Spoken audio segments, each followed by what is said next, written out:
اوعى تكون فاكر ان خسارة النادي الاهلي من بيراميدز سببها بس ان المدير الفني وان المدير الفني ما بيعرفش يكاتشن. لا يا جماعة، النادي الاهلي مشاكله اكبر من كده بكتير، اكبر من مجرد واحد قاعد على الخط ما بيعملش اي حاجة، لا بيهش ولا بينش ولا بيتكلم، كسبان خسران متعادل، بيدخل فيه الجون الاول وقاعد عادي على الدكة، وبيدخل فيه الجون التاني وبرضه قاعد عادي على الدكة، ولو دخل فيه التالت والرابع هيفضل قاعد على الدكة ومش هيتحرك من مكانه. مش دي القصة، القصة أكبر من كده بكتير، ده جزء بسيط قوي من القصة. القصة إن أنت ما عندكش فريق. هتقول لي إيه ده؟ ده أنت جايب لاعيبة بمليارات، ده أنت جايب أسامي كبيرة.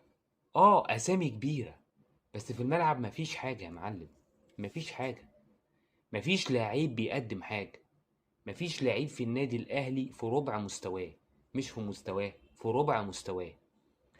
أنت يا باشا هنبتدي كده من أول خط الدفاع. أنت ما عندكش خط دفاع، انت ما عندكش خط دفاع، انت رحت اشتريت لعيبه كدستها في الدفاع، لكن انت ما عندكش خط دفاع.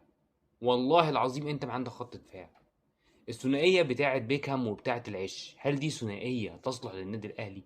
ده الجون التاني يا جماعه اللي دخل فينا ده فضيحه، فضيحه. الكره بتتلعب قطريه من اليمين للشمال، ناحيه شمال بيراميدز ويمين النادي الاهلي، محمد هاني ما بيضغطش، زيزو ما بيرجعش، الكرة بتترفع عرضية بمنتهى الأريحية، اللاعب بيطلع براحته جدا ناحية الشمال، ناحية الباك الشمال اللي احنا غيرناه، طلعنا كريم فؤاد ونزلنا كوكا، برضه ما بيطلعش معاه، بيطلع لاعب بيراميدز يلعبها بمنتهى الأريحية علشان تروح لوليد الكارتي ويطلع برضه لوحده ويلعبها بأريحية في مرمى الشناوي، وكله بيتفرج يا معلم.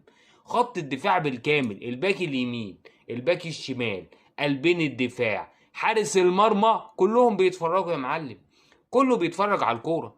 تعال بص للجون الاولاني، فيتسون مايلي واخد الكوره ناحيه الشمال بتاعتنا، كريم فؤاد ما بيضغطش، اليو ديانج في وسط الملعب ما بيضغطش، الجناح اللي بيلعب ناحيه الشمال ما بيضغطش، اللعيب خد الكوره ودخل وعدى ووصل على حدود منطقه الجزاء، اشرف داري ما بيضغطش، بيكهام ما بيضغطش، لغايه يا باشا ما خد فاول على حدود منطقه الجزاء، كوره متقشره زي اللوز عشان يلعبوها في العارضه، وربنا يديك فرصه تانية ان انت تشيل الكوره.